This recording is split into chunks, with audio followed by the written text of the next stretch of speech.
우리 오늘은 누가복음 9장 28절 36절 말씀입니다. 우리 함께 말씀 한 목소리 읽겠습니다. 시작. 이 말씀을 하신 후 8일쯤 되어 예수께서 베드로와 요한과 야고보를 데리고 기도하시러 산에 올라가사 기도하실 때에 용모가 변화되고 그 옷이 휘어져 광채가 나더라. 문득 두 사람이 예수와 함께 말하니 이는 모세와 엘리야라. 영광 중에 나타나서 장차 예수께서 예루살렘에서 별세하실 것을 말할세. 베드로와 및 함께 있는 자들이 깊이 졸다가 온전히 깨어나 예수의 영광과 및 함께 선 두 사람을 보더니 두 사람이 떠날 때 베드로가 예수께 여짜오되 주여 우리가 여기 있는 것이 좋사오니 우리가 초막 셋을 짓되 하나는 주를 위하여 하나는 모세를 위하여 하나는 엘리야를 위하여 하사이다 하되 자기가 하는 말을 자기도 알지 못하더라. 이 말할 즈음에 구름이 와서 그들을 덮는지라. 구름 속으로 들어갈 때 그들이 무서워하거니 구름 속에서 소리가 나서 이르되 이는 나의 아들 곧 택함을 받은 자니 너희는 그의 말을 들으라 하고 소리가 그침에 오직 예수만 보이더라. 제자들이 잠잠하여 그 본 것을 무엇이든지 그때에는 아무에게도 이르지 아니하니라. 아멘. 지난주에 말씀을 나눌 때 어떤 분들은 이런 생각을 가졌을 것 같아요. 지난주 본문 중에 뒤에 두 구절은 왜 안 하고 지나가시나? 혹시 그런 생각하신 적 있으세요?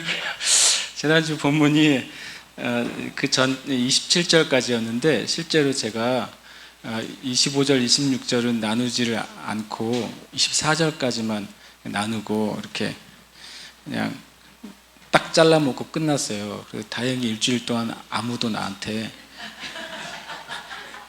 목사님의 25절과 26절은 설교를 하다 말고 잘라먹고 설교를 끝내셨어요 라는 말을 안 하셔가지고 제가 마음에 일단은 솔직히 말하면은 까먹었어요. 설교를 하다가 두 절이 한 페이지가 더 있다는 사실을 난 까먹고 그냥 마무리를 해버렸거든요. 다행히 한 주 동안 아무도 얘기를 안 하셔가지고 주님의 은총이다 그래서 생각을 했습니다. 제가 이번 주부터 주보에 보시면 우리 교회 일정이 나와 있는 페이지가 있거든요. 여기 보시면 4페이지와 4쪽과 5쪽에 1년 한 주 일정이 있어요. 그래서 교회 일정이 있고 이제 장소가 있고 또 제가 또 주중에 하는 사역들의 일정이 있습니다. 그래서 물론 여러분이 기도하실 때 이분들 교회에 있는 사역들을 위해서 기도해 주시면 좋겠죠. 근데 그 중에 하나 변화가 뭐였냐면 보신 분들 있겠지만 그동안 이제 원띵 예배라고 했던 말을 제가 살짝 바꿨어요. 지성소 예배라고. 우리가 지금 1시간 지성소 기도를 지금 하고 있습니다. 많은 형제 자매들이 아침 이른 시간부터 또 저녁까지 1시간씩 교회에 와서 주님 앞에 기도하고 또 주님 얼굴 구하는 것을 제가 보면서 참 주님께 감사를 드렸어요. 그런데 또 이제 지성소 기도라고 이제 이름을 제가 이름을 붙였었죠. 그러다가 이번 주 지나면서 원띵을 하기로 한 분들이 많아지고 있어요. 보시면 알지만 지난번 한 3개월 전에는 일주일에 1명 내지 2명이 아침 시간에 원띵을 1시간씩 했었습니다. 지금 보시면 월요일 같은 경우에는 아침 7시부터 11시까지는 이 풍성한 예배가 계속 원띵 예배가 이어지고 있어요. 그리고 다른 날도 저는 이제 기도해요. 주님 아침을 다 채워주시면 그 다음에 이제 오후로 넘어갑니다. 이렇게. 글쎄요, 우리가 어떤 교회가 만약에 사람이 많아서 또 예배를 드릴 수 있는 사람들이 주님을 찬양할 수 있는 사람이 많아서 오늘부터 24시간 우리가 예배 드리는 교회가 됩시다 하고 선포한 다음에 신청 쫙 해가지고 24시간 돌릴 수도 있겠죠. 근데 진짜는 저는 이렇게 돼야 된다고 생각해요. 1시간씩 채워져서 우리 안에 주님께서 예배 드릴 마음을 부어주시고 내가 재능이나 노래 실력이 아니라 내가 하나님 앞에서 회중이 있든 없든 상관없이 내가 하나님 앞에 내 자신을 드리고 또 주님을 찬양하는 그런 예배가 한 시간 한 시간 늘어나서 24시간이 가득 차게 될 거라고 저는 믿어요. 여러분이 다 예배자가 될 겁니다. 우리는 근본적으로 예배자잖아요. 노래를 잘하느냐 못하느냐에 따라서 하나님이 우리를 지으실 때 내 백성은 나를 위해 지었는데 내가 지은 모든 이 땅에 있는 영혼들은 하나님을 찬양케 하기 위해서 지으셨다고 말씀했어요. 여러분과 제가 어떤 인생을 살든지 어떤 직장을 갖든지 어떤 비전을 갖든지 모든 사람이 공통적으로 가지고 있는 한 가지 비전과 부르심이 있어요. 그것은 뭐냐면 하나님을 예배하도록 부르신 거예요. 이것은 예배팀만의 부르심이 아닙니다. 이건 모든 그리스도인은 예배하도록 부름을 받았습니다. 그래서 여러분과 저는 이게 이제 계속 채워질 거라고 믿습니다. 제 특기가 하나 있잖아요. 뭐냐면 버티기이기 때문에 다 채우실 때까지 계속 버틸 거고 주님이 채우실, 그냥 단순히 이것이 차는 게 저의 목적이 아니라 이 교회 안에 자원하는 예배자들로 말미암은 예배가 가득 차게 되는 것이 제가 주님께 받은 마음이에요. 그래서 여러분들도 물론 여기 있는 예배하는 분들 노래도 잘하시고 다 잘해요. 그러나 또 다 100점짜리들은 아니에요. 그러니까 여러분 주님께 예배를 드리세요. 그래서 제가 다음 주부터는 저도 이제 주일 아침에 1시간 하려고 해요. 그게 실은 해보신 분은 알지만 내가 하나님 예배할 때 실은 내가 주님께 드리는 것이 일이라면 그 예배 시간에 주님께로부터 나에게 흘러오는 그 은혜와 사랑은 100일 때도 있고 1000일 때도 있고 만일 때도 있어요.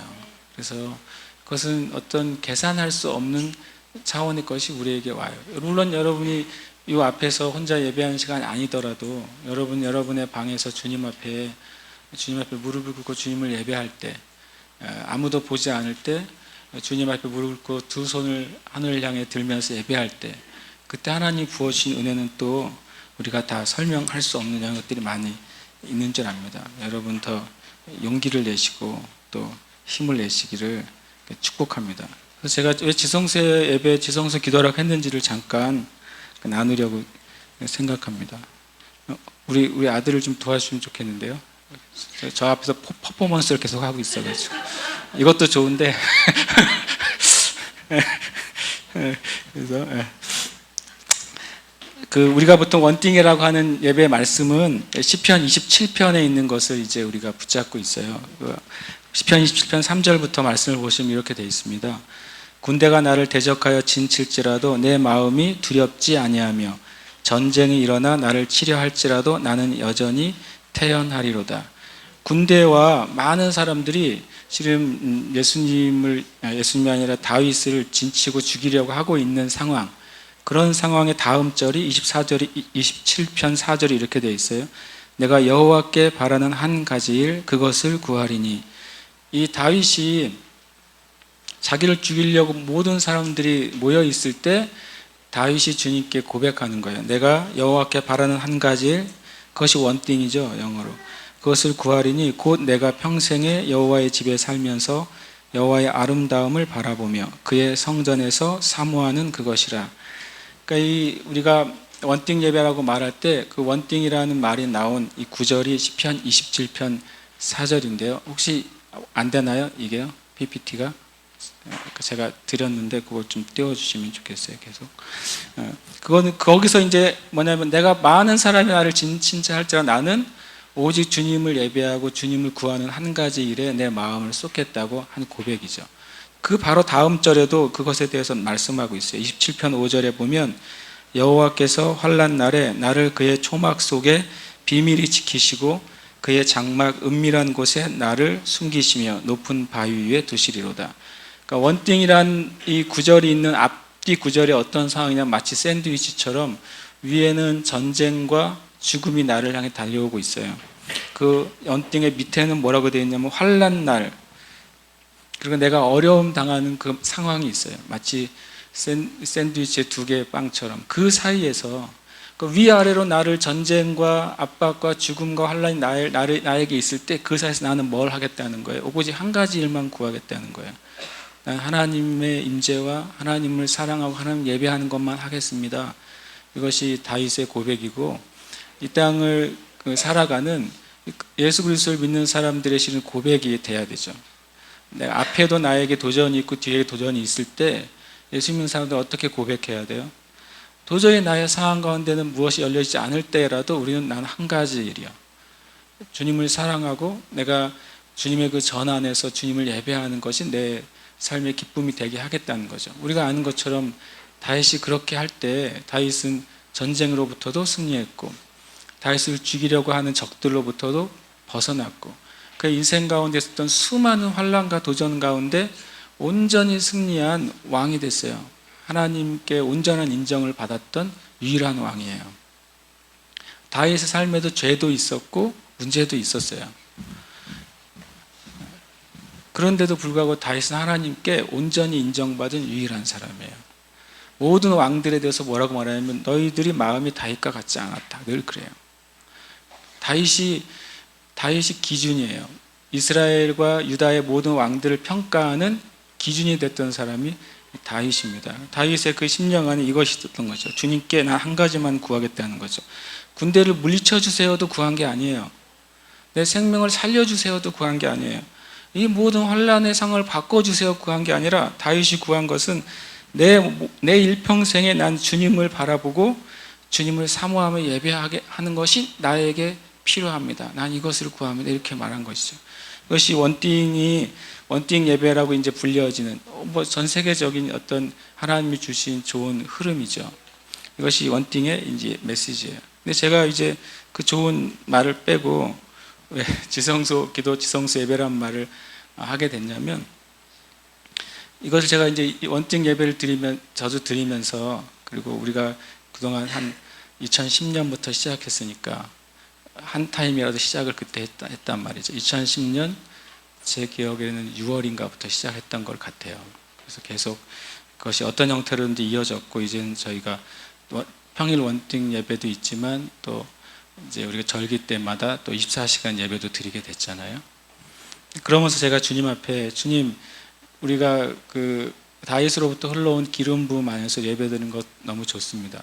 그럼 신약 안에서도 우리에게 주님 주시는 게 뭔지 궁금했어요. 히브리서를 읽을 때마다 우리가 아는 거는 히브리서의 모든 아브라함부터 구약에 있는 모든 믿음의 선배들 얘기를 다 한 다음에 히브리서 11장에서 뒤에 뭐라 그러냐면 우리에게는 하나님께서 더 좋은 것을 준비해 주셨다 그래요. 굉장히 그 단어 하나가 굉장히 큽니다. 우리에게는 뭐가 있다고요? 아브라함보다 더 좋은 게 있대요. 실은 되게 놀라운 말이 히브리서 끝에 있어요. 우리에게는 에녹보다 더 좋은 게 있대요. 에녹이요 300년간 주님과 동행했어요. 또 우리에게는 아벨보다 더 좋은 게 있다고 그래요. 우리에게는 다윗보다 더 좋은 게 있대요. 이게 굉장한 말이에요. 그 단어는요. 우리에게는 삼손보다도 기드온보다도 바락보다도 더 좋은 게 우리에게 있다. 히브리서 11장 맨 끝에 결론입니다. 그 믿음장의 결론이 그거예요. 그래서 우리에게 더 좋은 것이 나타날 때 구약의 하나님의 백성들에게 주신 그것과 신약의 백성들에게 주신 그것이 합쳐질 때 뭐가 된다면 온전케 된다고 말을 했어요. 그래서 제가 주님께 구했죠. 주님, 구약에는 다윗을 통해서 하나님을 예배하는 것에 대해서 세워주셨어요. 길을. 그래서 지금까지도 그 기름 부음이 열방 가운데 흘러가고 있어요. 그러면 지금 신약에 주신 더 좋은 게 뭡니까? 이게 저의 질문이었어요. 성경은 더 좋은 게 있다고 말했으니까. 더 좋은 것은 과거의 것을 무시하거나 그것을 제거하는 것이 아니죠. 그 위에 더 쌓을 수 있도록 주신 게 뭐냐는 거예요. 그래서 히브리서를 제가 읽을 때 제가 주님께 찾은 말씀은 히브리서 10장 19절 말씀부터였어요. 이것을 제가 읽을 때 우리는 이제 지성소로 들어가도록 길이 열려졌구나 하는 사실을 알았어요. 히브리서 10장 19절 이렇게 말씀이 있습니다. 그러므로 형제들아 우리가 예수의 피를 힘입어 성소에 들어갈 담력을 얻었나니 성소에 들어갈 수 있는 용기를 얻었어요. 예수님의 피 때문에. 우리 한글 성경에는 성소라고 되어 있습니다. 우리가 성경을 읽은 분들은 상식적으로 성전이, 구약의 성전이 성전 밖에 뜰이 있고 제사장들이 드나드는 성소가 있고 그리고 대제사장만 1년에 하루 들어가는 지성소가 있다는 사실을 알아요. 그래서 이 성소를 그 제사장이 들어가는 성소로 이해하기가 쉬워요. 그런데 성경에는, 영어 성경에 뭐냐면 더 홀리스트라고 되어 있어요. 가장 거룩한 장소. 다른 성경은 most holiest place라고 되어 있어요. 가장 거룩한 장소 이렇게 되어 있거든요. 그건 뭘 의미해요? 지성소를 말해요. 지성소는 지극히 성스러운 장소, 이것이 지성소예요. 그러니까 실은 이 히브리서 10장 19절은 이렇게 말해야 정확하죠. 그러므로 형제들아, 우리가 예수님의 피를 힘입어서 대제사장만 1년에 한 번, 그것도 덜덜덜 떨면서 들어가야 됐던 그 지성소에 우리가 예수의 피를 힘입어서 누구든지 마음껏 들어갈 수 있는 뭘 얻게 됐다고요? 용기를 얻게 됐다는 거예요.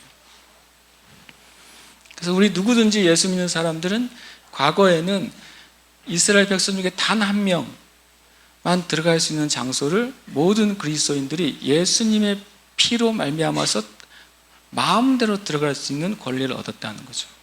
그리고 히브리서 10장 20절에 계속해서 말씀하세요. 그 길은 우리를 위하여 휘장 가운데로 열어놓으신 새로운 살 길이요 휘장은 그의 육체니라. 휘장 가운데로 열렸다고 말해요. 근데 그리고 뒤에 휘장은 뭐라고요? 예수님의 육체라고 그래요. 휘장이 열린다고 하는 것은 예수님의 육체가 열린 거예요. 예수님의 육체가 열린다고 하는 것은 십자가에서 예수님의 육신이 찢어진 것을 말해요. 예수님의 손과 발이 찢어졌고 채찍에서 살이 찢어졌고 그리고 나중에는 창에 의해서 주님의 심장이 찢어졌어요. 그래서 예수님 휘장이 그의 육체라고 그랬죠. 마치 휘장이 열린다고 하는 것은 예수님이 십자가에서 우리의 모든 죄, 우리가 도저히 그 안에 들어갈 수 없는 우리의 자격을 찢어버리시고 우리가 그걸로 들어갈 수 있도록 길을 만들어 주셨다고 하는 거예요. 그런데 중요한 게 이거죠. 도대체 그 지성소가 뭐가 그렇게 중요하길래 들어가고 못 들어가고가 중요하냐 그거죠. 뭐 안 들어가면 그만인 장소에 굳이 내가 들어갈 필요가 뭐가 있겠어요. 그죠? 주님이 계속해서 말씀하세요. 히브리서 10장 21절에 또 하나님의 집 다스리는 큰 제사장이 계시매 그랬어요. 조금 전에 원띵 얘기를 할 때 다윗이 뭐라고 말했어요? 내가 하나님께 구한 한 가지 이름 뭐라고요? 하나님의 집에 있는 거예요. 그 하나님의 집에 머무는 삶, 하나님이 계신 그 임재 안에서 내가 머무는 삶이 나의 평생의 뭐예요? 한 가지 구한 일이라고 말했죠. 그런데 히브리서 10장 21절은 그 하나님의 집을 다스리시는 분이 있다는 거예요. 쉽게 말하면 다윗 때에는, 구약 때에는 누군가 그걸 간절히 구할 때에만 그 사람에게 그것이 어떻게 했어요? 영적으로 허락이 됐어요. 근데 신약에서 뭐라고 말하냐면 그 구약에서는 아무도 들어갈 수 없던 그 장소를 누군가가 다스리시는 분이 있다는 거예요. 누구예요? 그분이 예수님이라고 말하는 거죠. 하나님의 집 다스리는 큰 제사장이 계셔요. 그분이 뭐냐면 집주인인 거예요. 그분이 뭘 했다는 거예요? 허락했다는 거예요. 누구에게? 모든 그리스도인들에게. 무엇을요? 그 원띵의 은혜를 들어가도록 허락하셨다는 거예요. 누구든지 예수 그리스도의 피를 의지하고 그 예수님의 보혈이 나의 죄와 양심을 깨끗하게 했다는 사실을 진심으로 믿을 때 하나님의 가장 거룩한 장소에 들어갈 수 있게 허락이 됐다는 거죠. 그래서 10장 22절에 말씀하세요. 우리가 마음의 뿌림을 받아. 마음의 뿌림이 뭐냐면 피가 우리의 마음에 뿌려지는 거예요. 여러분과 제가 예수님이 나를 위해 십자가에서 피 흘려 죽으신 것이 내 인생의 죄와 내 양심의 죄를 용서하신 것을 내가 믿습니다라고 말하는 것은 하나님 편에서 볼 때는 그 사람의 양심에 피 흘려 죽으신 예수님의 보혈이 뿌려지는 거예요.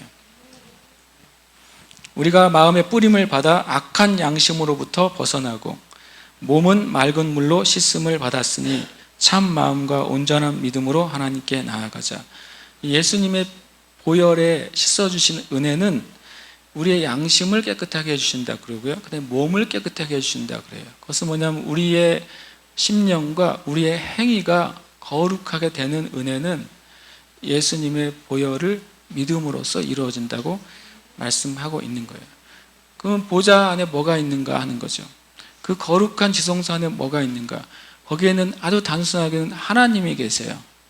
구약의 개념으로는 하나님이 거기 계시고, 거기서 하나님과 만날 때 무엇이 이루어질까요? 우리가 구하는 바가 성취돼요. 그리고 거꾸로 반대로 하나님이 원하시는 것이 우리에게 전달돼요. 그것은 통로예요. 이 땅에 세워진 성전이지만 영원한 하나님의 나라와 연결되는 비밀한 통로인 거죠. 그것이 여러분과 제 안에 허락이 됐어요. 그래서 우리는 그곳에 들어가야 될 뿐만 아니라 거기 있어야 돼요. 여러분과 제 자리가 그렇게 돼야 돼요. 그래서 제가 이것저것 생각을 하다가 이제 우리가 기도를 지성소 기도, 지성소 예배로 지금 이름을 바꿨어요. 우리 교회를 봤더니 우리 교회는 약간 독특한 것 같아요. 그냥 그 아이옵 그 원팅 예배하는 곳에 가서 이제 그 영상을 볼 수 있잖아요. 24시간 라이브로 볼 수 있는데 보면 우리하고는 약간 다른 것 같아요. 우리는 훨씬 더 자유스러워요. 가만히 예배 드리는 거 보면 거기보다 훨씬 더 자유스럽고 훨씬 다양해요. 내가 보니까. 그렇구나. 그래서 하나님이 우리에게 주신 은혜를 풀어내는 게 옳겠구나. 그래서 제가 우리가 그냥 원띵이라고 하셔서 상관없습니다. 그래서 여러분들이 개인적으로 와서 예배당에서 기도하는 것은 지성소 기도라고 우리가 하고, 앞에서 이제 혼자 주님을 예배하는 그것을 우리가 지성소 예배로 이름을 일단 주보에는 그렇게 하도록 하겠습니다. 왜 이렇게 단 하나 얘기하는데 설명 오래 했냐고요? 왜냐면 우리 교회는 근본적으로 사역을 하는 교회 이전에 저는 예배하는 교회라고 믿어요. 그래서 모든 사역은 예배로부터 나와야 돼요. 예를 들어서 살찐 물고기는 어디로부터 나와요? 아주 살아있는 바다로부터 나오잖아요. 그렇죠?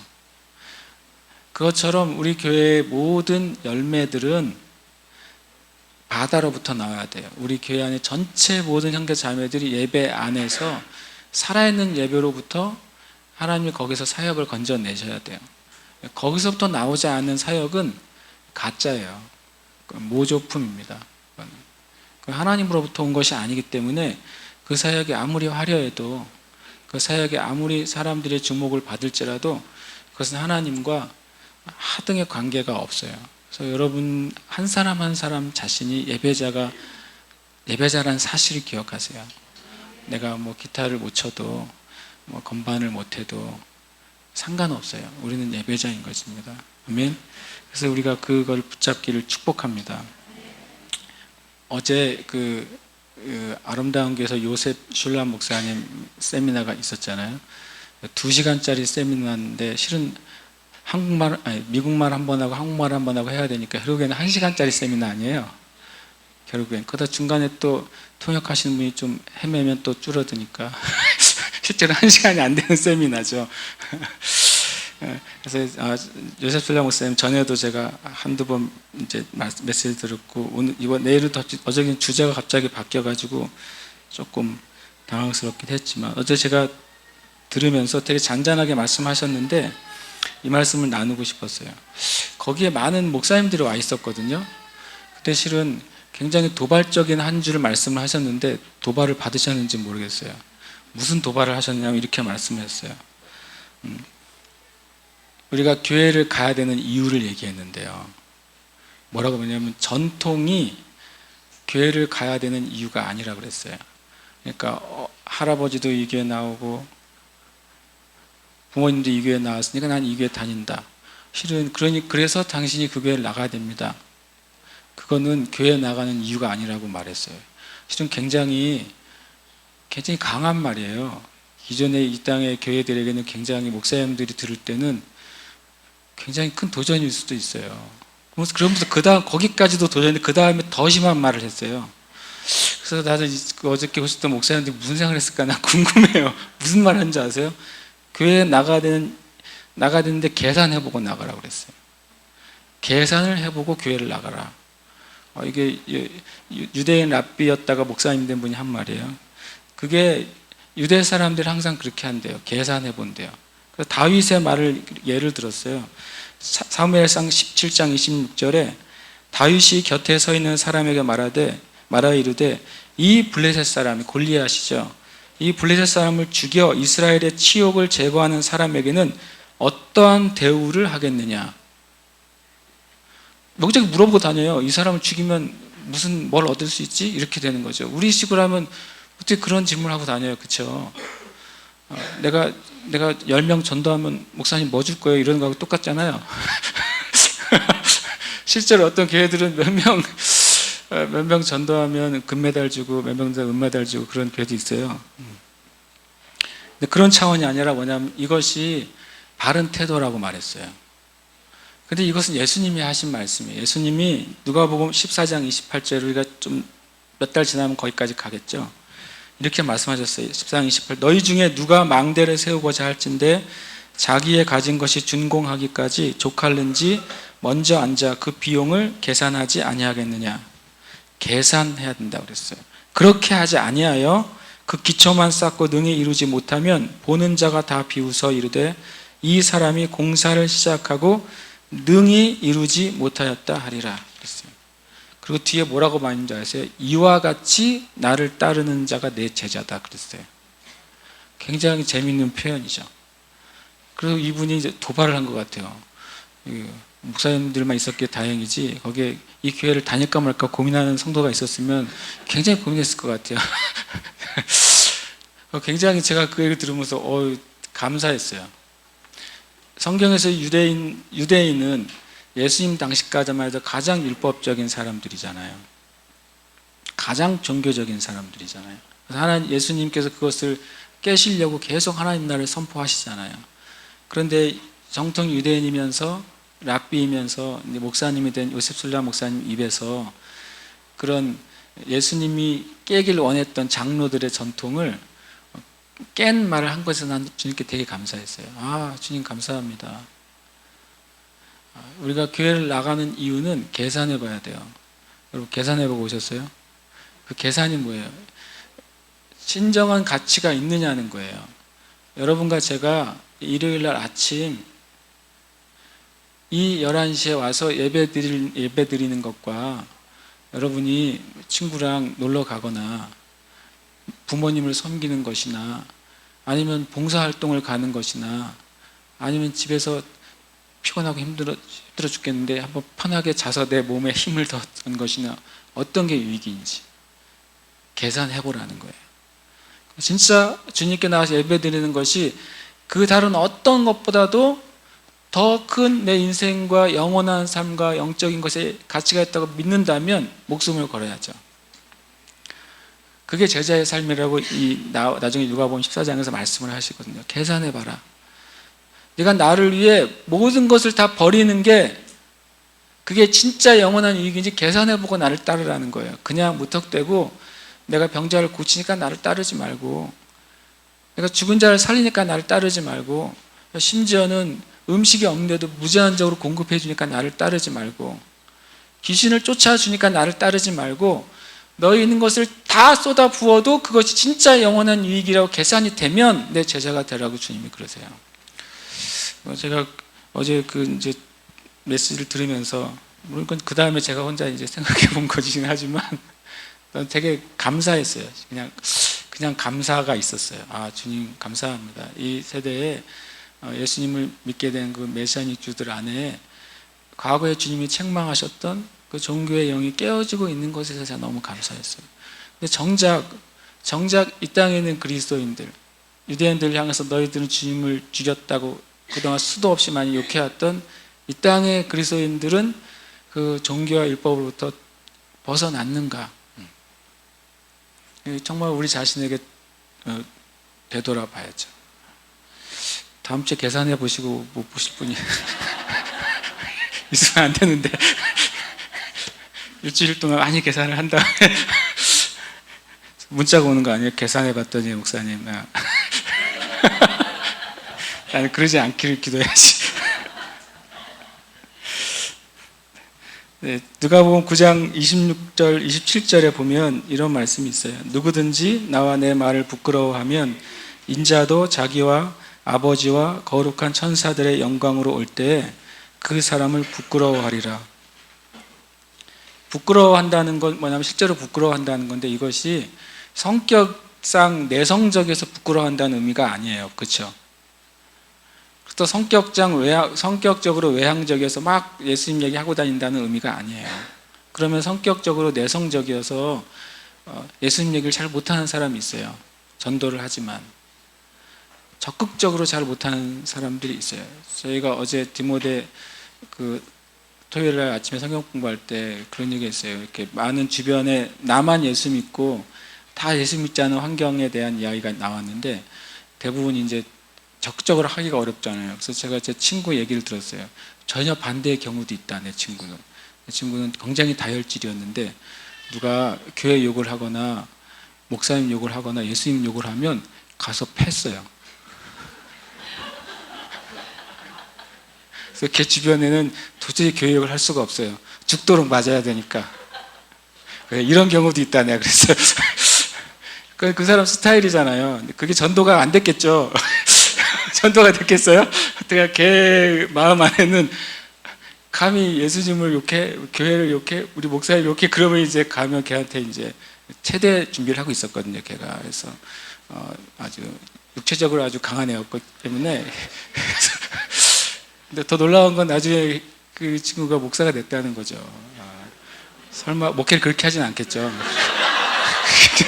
그렇지만 굉장히 부드러운 친구예요. 제가 믿기로는. 오랫동안 못 만났지만 하여튼간 그렇습니다.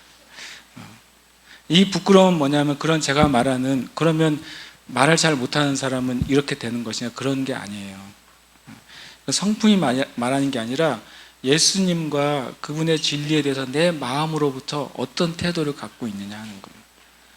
내 삶 안에 예수님이 정말로 제일 가치 있는 분이냐 이것이 명확하냐 그거예요.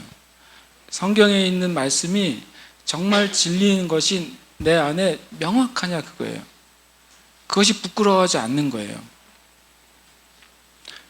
그것이 부끄러워하지 않는 우리 그리스도인의 모습이에요. 주님이 말씀하셨어요. 누구든지 나와 내 말을 부끄러워하면 우리의 심령 안에 예수님이 나에게 가장 최고의 위치가 되지 못한다면 내 삶 안에 예수님이 가장 중요한 내 삶의 주권을 행사하지 못한다면 그럼 나중에 주님이 진짜 오실 때 그렇게 될 거라는 거죠. 이것은 반대급부의 이야기예요. 다른 말씀 뭐라고 됐냐면 내 말을 부끄러워하지 않고 내 말을 자랑한다면 나도 하나님 앞에서 천사들 앞에서 그를 자랑할 거라고 주님이 그러세요. 이것은 실제로 종말적으로 이루어진 하나님의 나라를 얘기해요. 하나님의 나라는 실제로 그렇게 임할 것입니다. 실제로 임해요. 언제 임할지는 우리는 실은 몰라요. 주님이 가려두셨고 가려두겠다고 말씀하셨어요. 심지어는 거기에 신경 쓰지 말라고도 말씀하셨어요. 사도행전 1장에 7절에 말씀하셨어요. 때와 시기는 아버지의 권한에 있기 때문에 너희가 뭐라면 알 바 아니요 그랬어요. 알 바 아니요. 북한 분들은 일 없습니다 그러잖아요. 일 없는 거예요. 언제 주님이 오실지에 대해서 주님이 선을 걷거든. 너희가 알 바 아니요. 오직 성령이 너에게 임하시 내가 권능을 받는 것, 너희가 증인의 삶을 사는 것, 그것이 너희의 일이라고 그랬어요. 주님이요. 그러시면서 그것이 주님이 분명히 종말적으로 하나님 나라가 이루어질 거라고 말씀하셨어요. 우리는 그것을 믿습니다. 저도 그것을 믿습니다. 실제적으로, 가시적으로, 현실적으로 주님이 임하실 것을 저는 믿어요. 왜냐하면 여호와의 증인들은 영적으로 예수님이 이미 임하셨다고 얘기하고 있습니다. 다른 어떤 모임에서는 주님이 2단계로 임하실 거라고도 얘기하고 있습니다. 그러나 우리는 성경 안에서 실제적으로, 가시적으로, 역사적으로 주님이 임하실 것을 믿는 거예요. 어떻게, 어디서, 그건 우리의 몫이 아닌 것이죠. 그건 우리가 주님이 가려주신 부분이에요. 그러면서 주님이 로마서 9장 27절에 말씀하셨어요. 내가 참으로 너희에게 이르노니 여기 서 있는 사람 중에 죽기 전에 하나님의 나라를 볼 자들도 있느니라. 이게 엄청나게 논란이 된 구절이에요.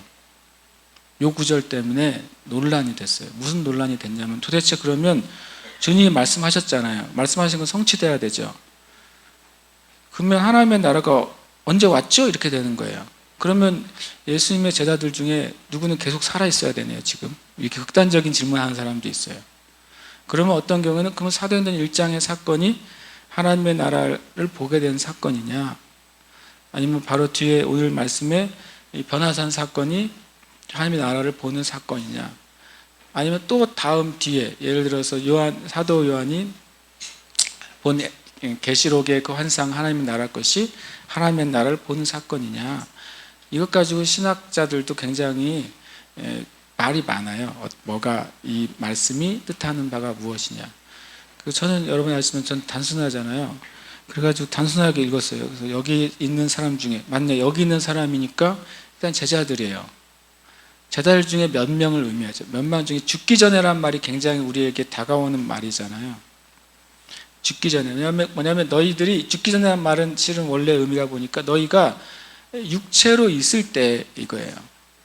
내가 육신 가운데서 보게 될 거라는 거예요. 육신의 상황에 있을 때 하나님의 나라를 보게 될 것이다 라고 하는 거죠. 죽는다는 단어 때문에 몇 년을 살 것이냐, 아니면 예수님이 이미 재림했느냐, 뭐 이거 가지고 말이 생긴 것이죠. 그러니까 저는 그렇게 이제 말씀을 공부하다 그렇게 알게 됐어요. 이것은 뭐냐면 이 땅에 이루어진 하나님의 나라를 주님 말씀하세요. 26절은 종말적으로 임할 하나님의 나라에서 분명히 판결이 있을 거라는 거고, 27절은 너희들이 육신으로 있을 이 땅의 삶 가운데 하나님의 나라를 보게 되는 사람들이 있을 거라고 말씀하신 거예요. 그래서 이 땅에서 이루어지는 하나님의 나라가 있습니다. 그러면서 이제 28절이 시작되잖아요. 28절에 보면 제가 단순하니까 때로는 깨닫는 게 있어요. 실제로 저는 단순해요. 보시면 28절의 첫 단어가 뭐죠? 이 말씀을 하신 후 8일쯤 돼요. 이게 무슨 말이에요? 이 28절 이후의 사건이 뭐와 관계가 있다는 소리예요? 이 말씀과 관계가 있다는 소리잖아요. 단순하죠. 헷갈릴까 봐 주님 써놓은 거예요. 너희들이 이 중에 몇 명이 육신 안에서 하나님 나라를 보게 될 것이다. 이 말씀을 하신 후 8일이 지나서. 8일 뒤에 사건이니까 연결을 못 지을까 봐, 딴 얘기 할까 봐 지금 오히려 못을 박으셨어요. 핀을 딱 꽂으셨어요. 이 말씀, 너희가 여기 서 있는 사람 중에 육신 안에서 하나님의 나라를 볼 자들이 있다. 그러고 8일 뒤에서 뽑았어요. 이 사람 중에 몇 명 뽑았어요. 누구 뽑았습니까? 베드로와 야고보와 요한을 데리시고 기도하러 산에 올라가셨어요. 그래서 저는 되게 다른 학자들이 얘기할 수 있지만 저는 단순하게 생각했어요. 이 뒤에 이야기가 육신 안에서 보게 된 하나님 나라를 말씀해 주신다라고 저는 생각해요. 그래서 제가 오늘 말씀 제목을 하나님 나라를 엿보다라고 말했어요. 베드로와 야고보, 요한이 하나님 나라 전체를 보지 못했습니다. 이 땅에 어떤 아무리 깊은 성령의 사람도 이 하나님 나라에 가기 전에는 하나님 나라의 모든 것을 다 볼 수 없어요. 그래서 저는 어떤 분들이 기도하다가 받은 하나님의 나라에 대해서, 꿈에서 본 하나님의 나라에 대해서, 또는 입신 가운데 본 하나님의 나라에 대해서, 환상 가운데 본 하나님의 나라에서 얘기할 때 그분이 이단이 아니라면 저는 믿어요. 왜요? 하나님 나라 그렇게 조그맣지 않거든요. 이 제주도도 조그맣지 않거든요. 제주도 다 다녀보셨어요? 몰라요. 얼마나 넓은지. 하나님 나라가 영원한데 하나님께서 하나님의 백성들에게, 자녀들에게 하나님 나라를 보여주고 싶어서 어떤 부분들을 보여주시고 깨닫게 해주시고 계시해 주셨다고 쳐요. 그럼 자기가 본 거 말하는 게 잘못된 건 아니잖아요. 그분의 신앙이 하나님을 부정하거나 예수님의 구원을 부정하거나 이단에 속해 있지 않다면 하나님 주신 은혜라고 받아들이는 게 저는 그렇게 어렵지 않아요. 그게 다 100점이다 그런 의미가 아니라 이들도 이때요 하나님 나라를 경험했어요. 엿봤다니까요. 맛을 봤어요.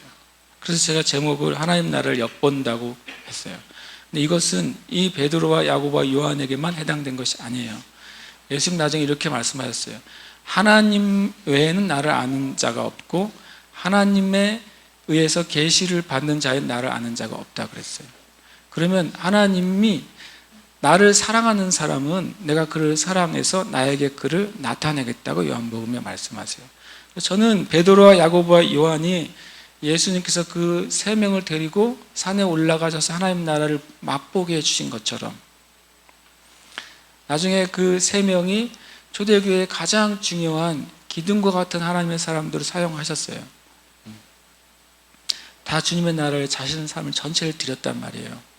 그리고 그 이 하나님 나라를 그 엿본 이 날은 이분들의 이 새 사도들의 인생 가운데 아주 중요한 날이 됐을 거예요. 그렇다면 전 주님께 구하게 됐어요. 주님, 우리도 하나님 나라를 좀 엿보게 해주세요. 하나님 나라를 그냥 가게 해주세요. 그러면 우리가 돌아가면 되거든요. 가면 돼요. 근데 그렇게는 아직 아니니까 하나님의 나라 이 땅 가운데서 맛보게 해주세요. 그래서 나의 인생의 삶이 그냥 내가 보고 듣고 생각하는 삶과 좀 더 완전히 다른 차원의 삶을 살려면 우리가 뭔가를 보거나 들어야 될 거 아니에요. 무엇인가 나에게 들어와 있어야 될 거 아니에요. 그래야 내가 내 삶을 완전히 다른 태도로 살 수가 있잖아요. 그런 기도를 하고 싶은 거예요. 이 말씀 나누. 여러분, 우리가 주님은 그거를 지금도 행하십니다. 그리고 행하시길 원하세요. 그리고 하나님의 사람들이 하나님의 나라의 그 비밀한 것 가운데 들어올 수 있도록 또한 허락해 주셨어요. 그래서 우리가 구해야 됩니다.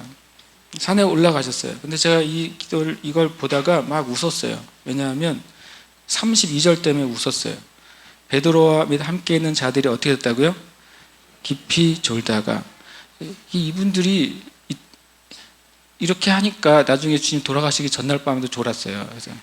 그래서 웃음이 나더라고요. 이게 그날 하루 만의 일이 아니었구나. 예수님과 함께 기도하러 올라가시면 뽑혀진 사도들인데도 이렇게 깊이 그냥 주님은 기도하고 있는데 혼자 셋이서 깊이 그냥 졸고 있었어요. 이 엄청나게 중요한 순간인데, 그래서 제가 깨달았죠. 주님, 우리가 주님께 기도하러 나올 때 졸더라도 받는 은혜가 있나 봅니다. 그래서 기도의 생명을 걸고라는 책이 있어요. 어느 장로님이 쓴 책, 제주로 와서 첫 번째 우연히 읽은 책이에요. 그 책 읽고 제가 한 3년 전에 얘기했네요. 그 책 읽고 덮어놨다고. 난 이렇게 못 살겠다 싶어가지고 서울의 어느 그 지점의 은행장이셨어요. 은행장이었다가 하나님을 만나게 됐죠. 그래서 하나님 만나고 나서 하루에 10분씩 기도하겠다고 결정을 했어요. 그러고서 퇴근하고서 10분 기도를 했단 말이죠. 기도를 하다 보니까 기도할 게 좀 많아졌어요. 20분 기도하게 됐어요. 그런 식으로 기도 시간이 늘어나게 된 거예요, 이분이. 나중에 어떻게 기도하게 된 줄 아세요? 지금 그분이 안수받고 목회하십니다, 서울에서. 그분이 10시간 기도하게 됐어요. 그래서 6시에 퇴근해서 오면 밥 먹고 8시부터 시작해요. 몇 시에 끝나야 돼요? 새벽 6시까지. 자기가 이렇게 10시간을 결정하고 기도한 것도 아니고, 자기 목표 10시간이라는 것도 아니고, 내가 오래 기도해야지 하고 한 것도 아니래요. 제가 그냥 하나님께 기도하다 보니까 저 사람 위해서 기도해야 되는데 그 사람 위해 기도하다 보니까 좀 더 늘어나고, 저 목사님 기도 안 해주면 안 되겠네서 기도하는 거 늘어나고, 그래 여기 확장됐어요. 가족들을 위해 기도하다가 지역을 위해 기도하게 됐어요. 기도하다 보니까 신문을 보다 보니까 이 나라에 이런 일을 보고 저 나라에 저러다 보니까 또 이 나라도 기도해야 되겠네.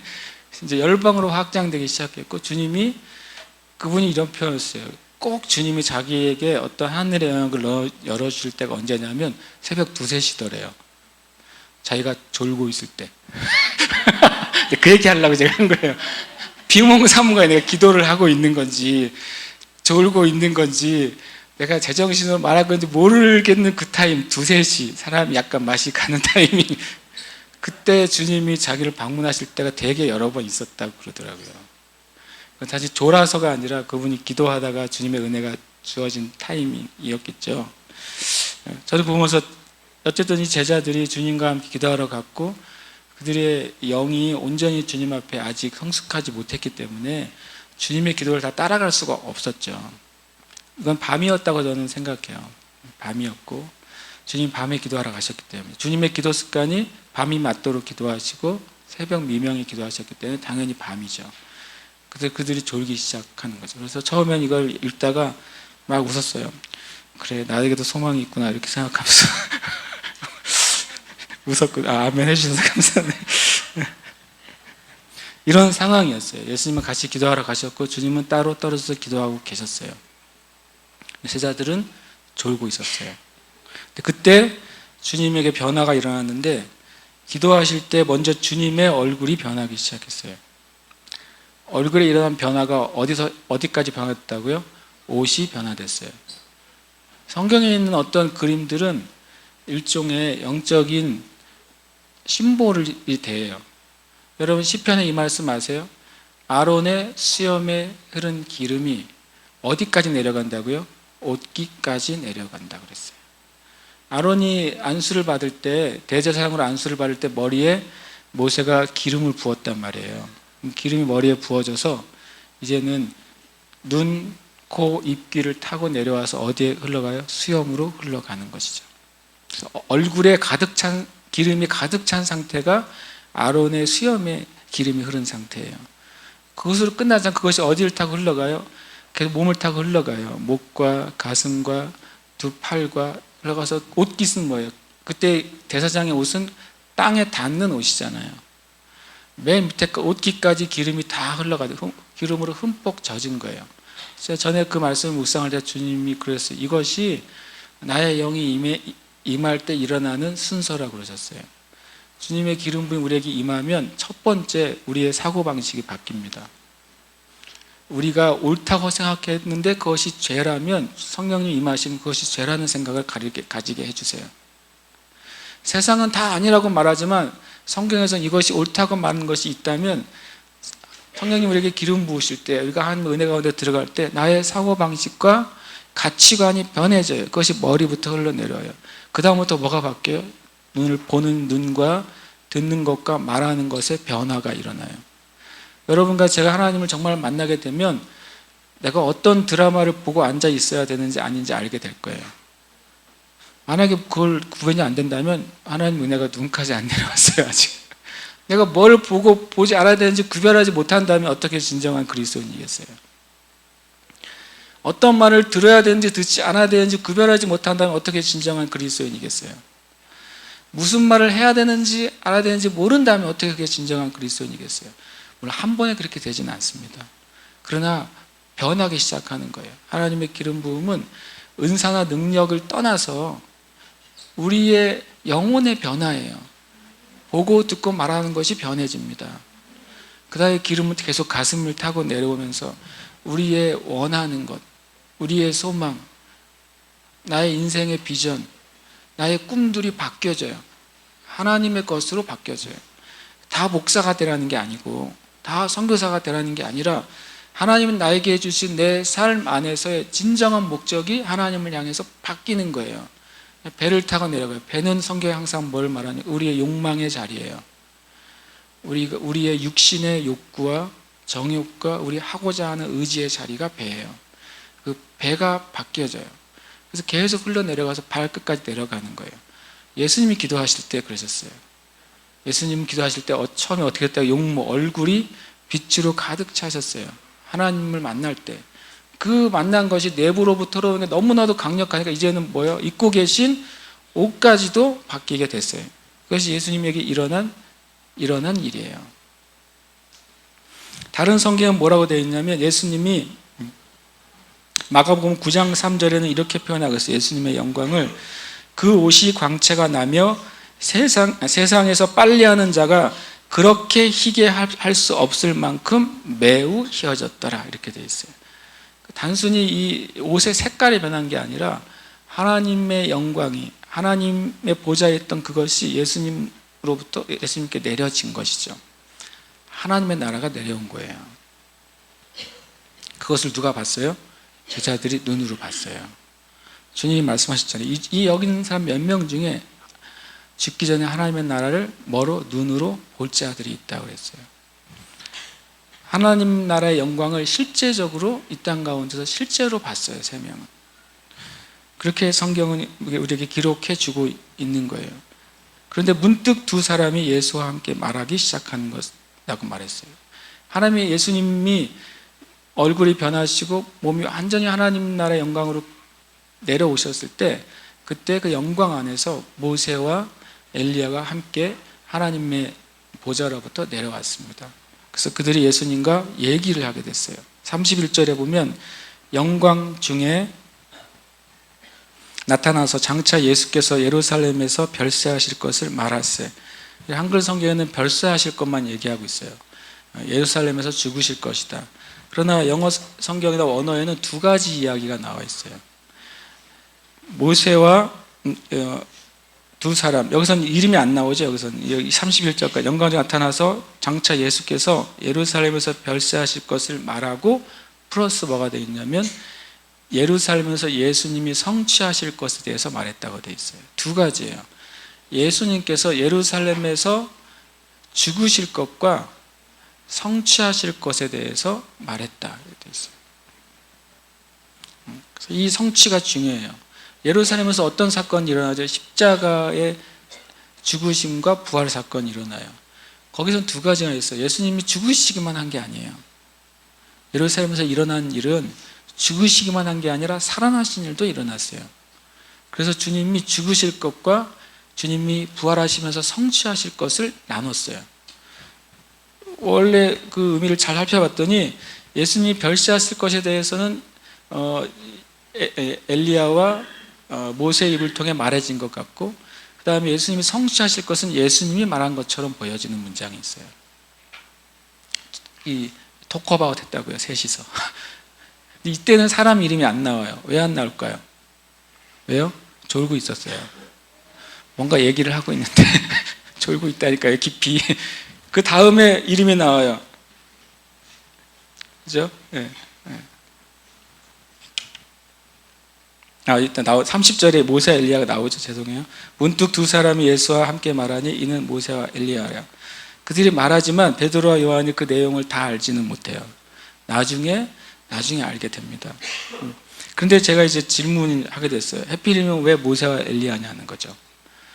구약에 많은 믿음의 그 거룩한 하나님의 사람들이 많잖아요. 그런데 하필이면 왜 모세와 엘리야인가? 여러 가지로 해석할 수 있어요. 어떤 분은 모세와 엘리야는 무덤이 없다는 거예요.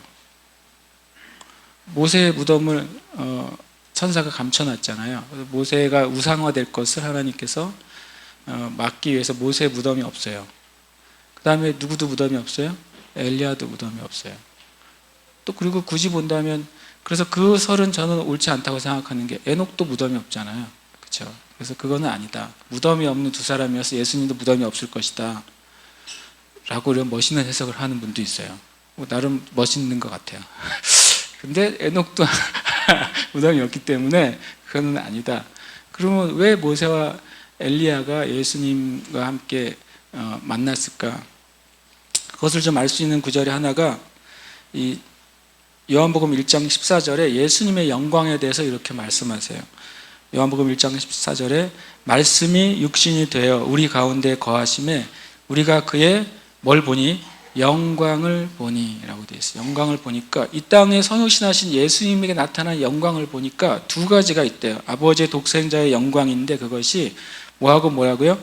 은혜와 진리라는 거죠. 은혜와 진리가 충만한 것이 예수님의 성육신하신 예수님에게 나타난 영광이에요.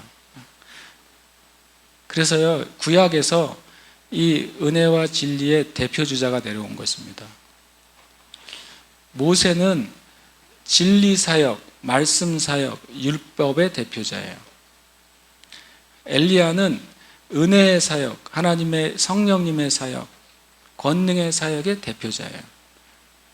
두 구약의 두 대표자가 주님 앞에 왔어요. 주님의 영광이 나타날 때. 그래서 주님 앞에 겸손하게 두 영역의 대표자, 진리와 은혜의 대표자가 나타났습니다. 예수님에게 왜 그렇게 나타나는, 예수님의 사역 안에, 예수님의 영광 안에 은혜와 진리가 충만한 것을 실은 보여주고 있기 때문에 그래요. 예수님 안에서는 이렇게 온전한 진리이시고 온전한 하나님의 은혜와 권능이 나타나는 분인 것을 성경은 우리에게 보여주고 계신 것이죠. 그 다음에 이 32절을 좀 보겠습니다. 32절에 보면 베드로와 및 함께 있는 자들이 깊이 졸다가 온전히 깨어나 예수의 영광과 및 함께 선 두 사람을 보게 됐어요. 그리고 33절에 보면 두 사람이 떠날 때라고 되어 있어요.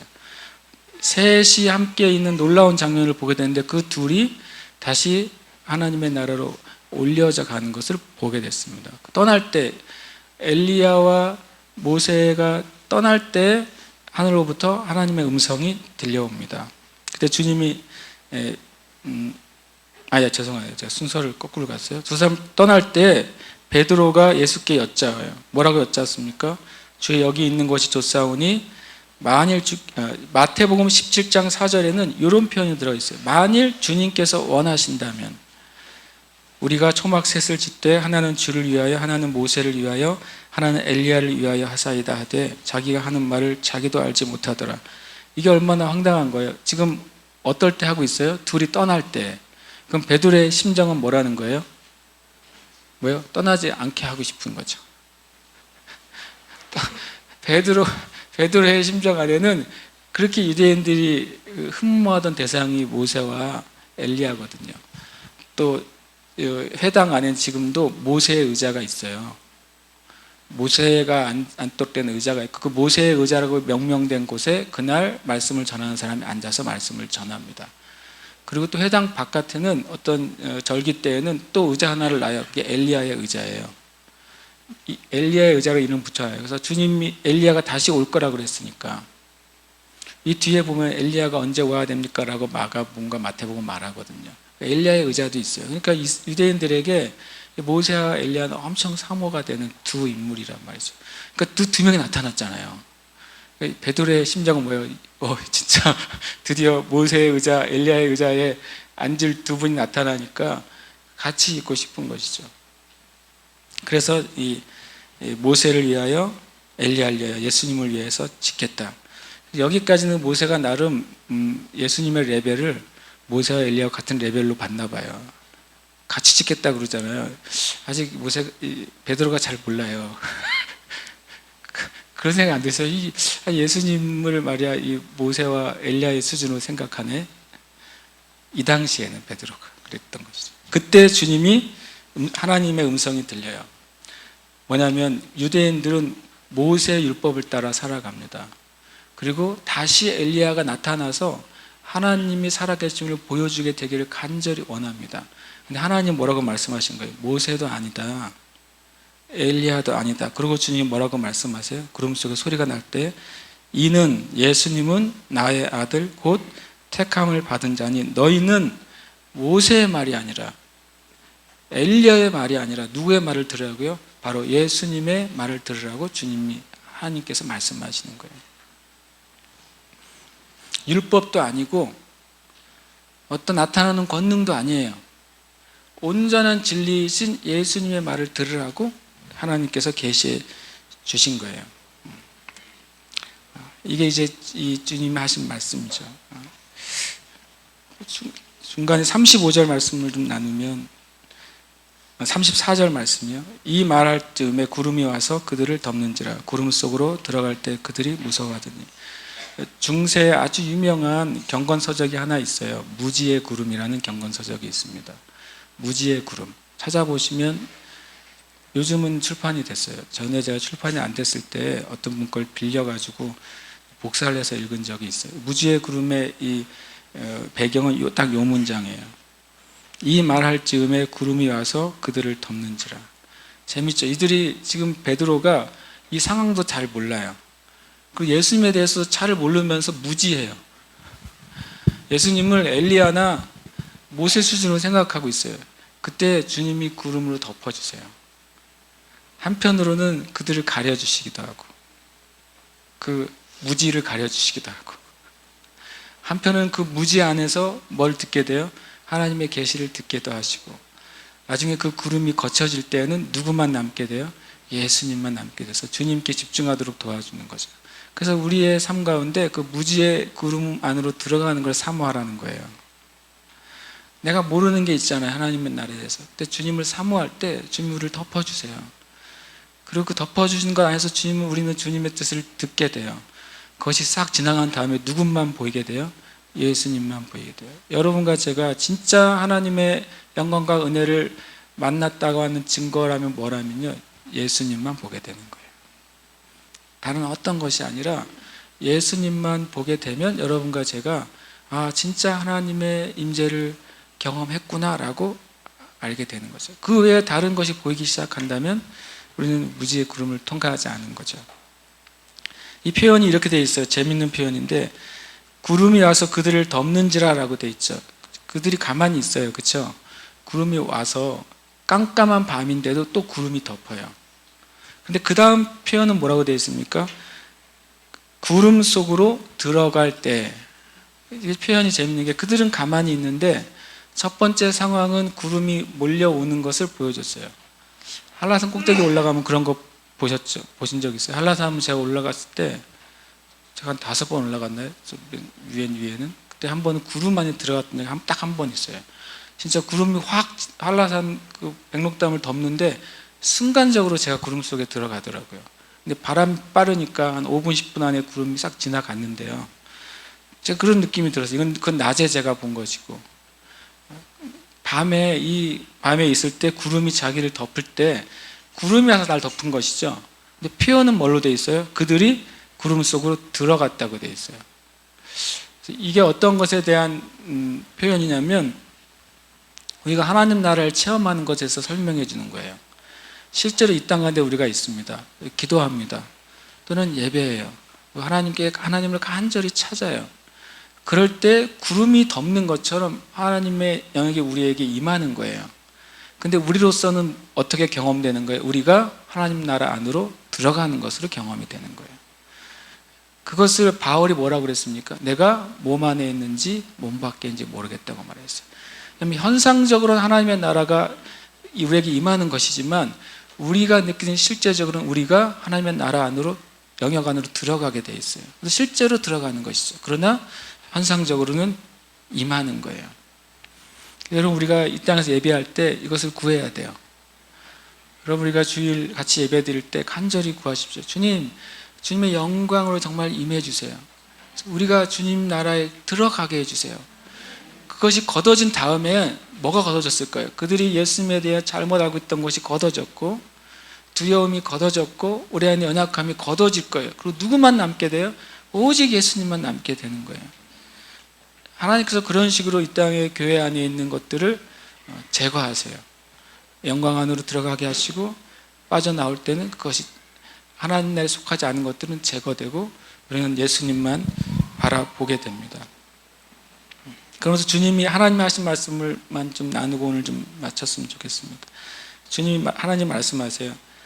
너희는 그의 말을 들으라. 우리는 그냥 킹 제임스 성경은 hear him, 그래서 그를 들어라. AMP는 이걸 3가지로 설명해 주세요. 듣는다고 하는 것이 무엇이냐? 예수님의 말씀을 들어라라고 하는 게 뭐냐면, 첫 번째로는요, 실제로 주님의 말씀을 귀를 기울이는 거예요. 주님 뭐라고 말씀하셨는지를 읽는 거예요. 읽고 듣고 가르침을 받는 거예요. 이것이 첫 번째 듣는 것입니다. 그리고 말씀을 정말 많이 읽으시길 축복해요. 그리고 좋은 메시지들을 많이 들으세요. 저 있는 데서 다른 목사님들 메시지를 숨어서 듣지 마시고 켜놓고 들으세요. 저도 듣는 기가 열려서 또 배워야 되지 않겠어요? 그리고 두 번째 듣는다고 하는 건 뭐냐면, 양도하는 거예요. 우리의 권리를 양도하는 거예요. 내 삶의 권리를 주님께 맡기는 것이 들으라는 것의 두 번째 단어로 되어 있어요. 일드라고 되어 있어요. 내가 양도하고 항복하는 거예요. 그것은 포기가 아니라 내가 하는 것보다 예수님이 도와주시는 게 훨씬 더 잘 된다는 사실을 믿기 때문에 양도하는 거예요. 내가 한 주먹으로 쥐은 것보다 주님의 손으로 쥐어주신 게 훨씬 크고 놀랍다는 것을 믿기 때문에 하나님께 양도하라는 거예요. 이게 우리가 들으라는 두 번째 의미입니다. 여러분 기도할 때 양도하세요. 양도하셨던 분은 주님께 한번 확인하세요. 다시 한번 좀 확인해 드립니다. 주님, 저의 생명에 대해서 주님께 권리를 양도하고 제 삶에 대해서 양도합니다. 제가 가진 모든 것에서 주님께 권리를 양도합니다. 이렇게 해야 돼요. 세 번째는 뭐냐면 오베이예요. 복종하라고 하는 것입니다. 이것이 들으라는 의미예요. 주님의 말씀을 귀를 기울이고 나에 있는 삶을 주님을 신뢰하기 때문에 그분께 양도하고 그리고 주님의 뜻에 복종하는 것입니다. 하나님이 말씀하셨어요. 너희가 예수에게, 예수님에게, 예수아에게 그의 음성을 듣고 양도하고 복종하라. 이것이 우리에게 주시는 말씀입니다. 함께 기도하겠습니다.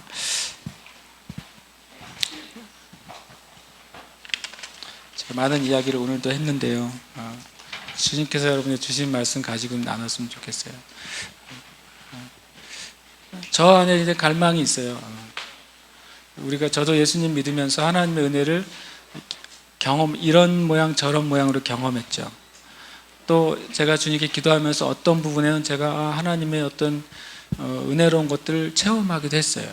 그런데 제 마음엔 여전히 끊임없이 갈망이 있어요. 주님, 정말 하나님의 나라와 하나님의 영역과 하나님의 살아계신 하나님을 정말 더 깊이 만나고 싶어요 라고 하는 거예요. 이 중에서는 저보다도 훨씬 더 영적인 많은 체험이나 경험이나 또 훈련을 받으신 분이 있을 거예요. 그분도 주님께 갈망하십시오. 그분도 주님께, 주님, 저는 주님의 은혜가 더 필요하고 저는 오늘 이 시간도 주님 더 깊이 만나야 되겠습니다. 하나님을 알아야 되겠습니다. 우리가 주님 앞에 그 한 가지 가지고 같이 기도하겠습니다. 하나님 아버지, 주님을 찬양합니다.